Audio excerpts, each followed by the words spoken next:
Should you follow sentiment from other traders when making your trading decisions? Let's talk about that and more right now.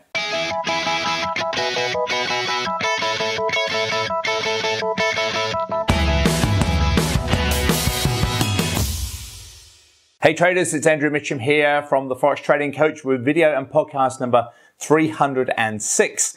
Now, I've received an email just this morning from a trader called Simon over in Norway. And Simon said, hey Andrew, love your podcast, but can you chat about sentiment on future podcasts?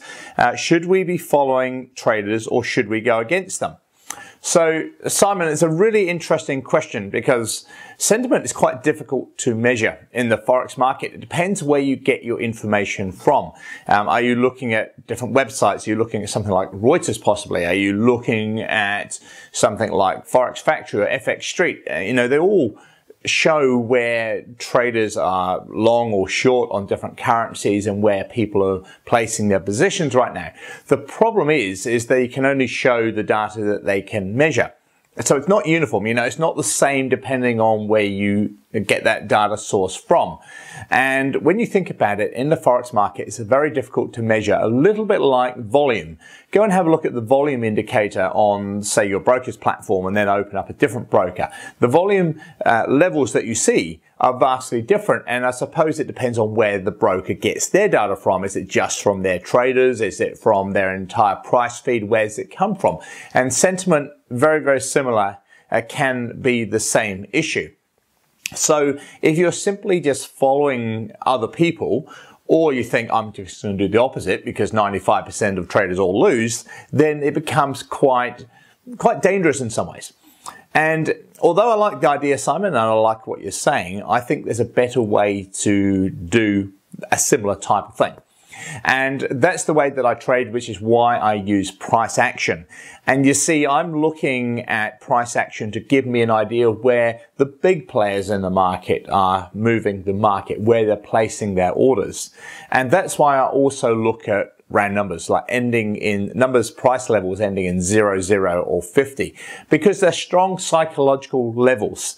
The price is likely to move up close to a 0, 0, and then it's probably going to bounce back down again. Or if it's heading back down to that level, it's going to bounce and then pull back again. And a lot of orders are placed there, a lot of stop orders, a lot of stop losses, a lot of profit targets, etc. at round numbers. So combining price action and candle formations with round numbers and support and resistance, etc. is like the main part of how I trade.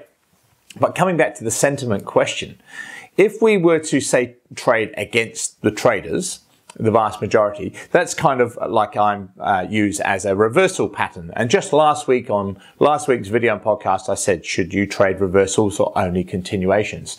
So reversals are going against the trend in some ways, but I only take a reversal signal once I have confirmation from the price action that the price is turning down. I'm not seeing the price going up and up and up and just simply taking sell trades just because I want to. I'm waiting for that price to go up and up, and I'm looking for it to start to tip over, some indecision, some confirmation it's about to go the other way.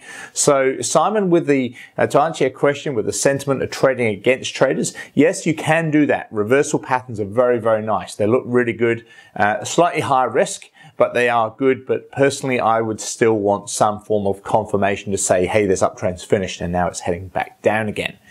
And similar with the continuations, I don't just trade with the trend. So if there's a big uptrend going on, I'm not just taking buy trades, because at some stage that's going to start to pull back or reverse. So rather than just jumping in with the money and just going with the direction, which is kind of what you're talking about with sentiment and following traders, what I prefer to do is go and say, hey, here's a lovely uptrend. Let's just wait to see when that pulls back or reverses. If it pulls back and then I get the confirmation to go long again, that's what I call a continuation trade. And that's why I love continuation patterns, because it's trading with that sentiment and with everybody else, but only after there's been a pullback, a bit of a rest in the market, and then it goes again. So that to me becomes a safer option. So Simon, I hope that helps. And if you have any other questions, anybody else have any questions that you'd like me to talk about or discuss on future videos and podcasts, just send me an email, andrew@theforextradingcoach.com. Have a wonderful week. I'll see you this time next week. Bye for now.